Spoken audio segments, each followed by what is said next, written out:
So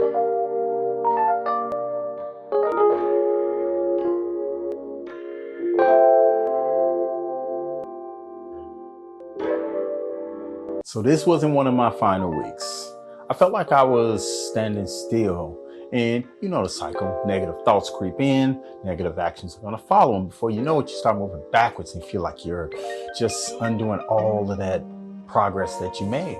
We all know that once bad habits begin to surface, you need to move swiftly to get back on track. And that could look different for everybody, depending on what bad habits you have, what you're dealing with now, or your past trauma. If you've been watching my YouTube channel or any of my other social media platforms, you may have noticed lately that I've had a heavy emphasis on like my vegan diet, on my plants, and running. A vegan diet, of course, it pertains to your health. Running, that's my exercise, that's how I get down, and caring for my plants, which is one of the ways that I nurture my inner self. I love plants because they connect me with nature, and society is just like filled with too much metal. So that leads me to you. Do you find yourself struggling to keep up with your daily habits? The way I see it, it's either lack of motivation, and that comes from you just not showing up for yourself, or it's a lack of focus, which means that you're concentrating too much on other things, or too many things, or prioritizing other things ahead of your daily habits. A lack of focus is terrible because at the end of the day, that means you're not prioritizing yourself. If that's the case, I suggest you start spending more time with yourself and rediscovering that love for self, which somebody just called me. That love for self, which should be our motivation for doing anything. It should all come down to love for self, because at the end, it's all about love. Love for yourself and love for others. So where do we go from here? I say we start from scratch, you know.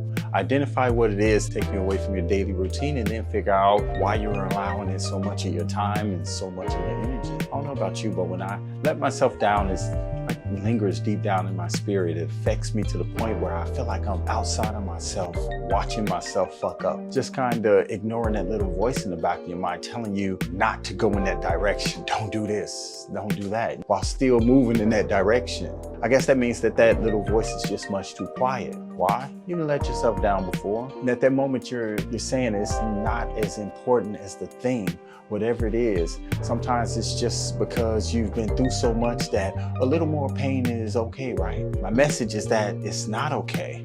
You know, it's not okay, because you do deserve better. So just like you demand that from other people, you demand better from other people, you have to demand better from yourself. It's just that simple. You owe it to yourself to be happy, whatever that looks like. That's what life is all about. It's about warmth and it's about vibrance. So don't let yourself down when you fail to do those things that you know are going to make you a better person in the short and in the long term. You know, what you're doing is cheating yourself. I mean, you don't allow others to get over on you. You don't allow them to cheat you, right? So why are you giving yourself a pass on cheating you? Cut it out. Take your habits seriously. I mean, forgive yourself. Forgive yourself for letting you down. If you let yourself down, forgive yourself, then move on. Only because you know what needs to be done. And the truth is that you always feel better after you do it. When I go for that run, when I just don't feel like it, I just tell myself I'm tired, you know, but when it's over, I feel accomplished. I feel invincible because I checked something off of my list. You know, it's my goal, it's my list, it's my journey. So just become selfishly committed to your journey, because that's what it's going to take to accomplish your goals. Of course, you have to believe in them. That's a given. You know, you have to see yourself in the thing. Whatever that thing is, you have to see yourself in it. But understand that it's always happening when you're doing the work. The work is the thing. When you tell yourself that you want a greenhouse, you visualize a greenhouse in a certain way.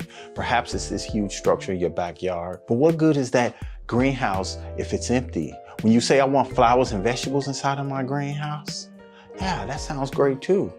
But what is more important, the greenhouse or what's inside of it? Think about it. I'd rather have the stuff more than the thing. But when you say, I want to become a musician or I want to be a rapper, does that start when you get a contract, or does that start when you start spitting raps regularly? See what I mean? Yeah. That's the difference between accomplishing your goals and just talking about them and admiring the concept. Rapper, this, that, the ideal. It's just like seeing something in others that you don't see in yourself. I say to hell with that. Why not you? When did you become less worthy of receiving those things that you want? It won't come with admiration, just saying, oh, I love this, I love that. It comes with effort. It comes with daily practice, with submerging yourself in the process. It's like falling in love with the work, your YouTube channel. Love shooting videos before you get to subscribers. Once you do that, you're already there. Whether you're acting on national television or, you're in your neighborhood theater. Some people give up on their dreams and see themselves as failures simply because they are not accomplishing what they want on this grander scale. That's just comparison though. Compare yourself to others, comparing the success of others to your success. And then you turn around and use money as your barometer. And when you do that, it's like saying, I don't want to be an actor. I just want to get rich acting. Those are two different things. I'm BT Bond. I want to thank you for spending your time with me. I want to thank you for watching.